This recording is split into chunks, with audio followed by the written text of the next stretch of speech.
तुम्ही युवा सेनेत काम करत असताना तुम्हाला आदित्य ठाकरेंचं व्यक्तिमत्व काय म्हणून जाणवलं, कसं आहे?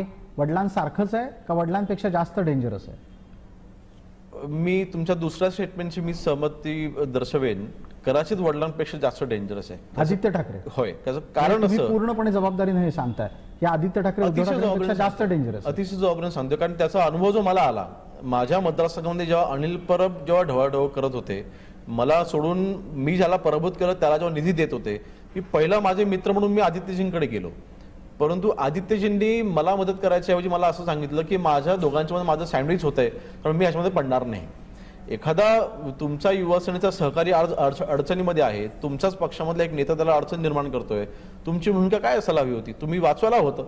योगेश कदमला तुम्ही वाचवायला होतं. योगेश कदमची भूमिका तुम्ही ठामपणे तुमच्या वडिलांसमोर किंवा त्या नेत्यासमोर मांडायला हवी होती, किंवा तुम्ही योगेशला त्रास द्यायचा नाही, तो आपला आहे म्हणून. ती भूमिका सोडून त्यांनी त्याच्यामध्ये त्या विषयाकडे दुर्लक्ष केलं आणि योगेश कदमला कसा त्रास दिला जाईल ह्याच्या पाठीमागे करायचे ते देखील असू शकतील ना, हे आता नाकारता येत नाही.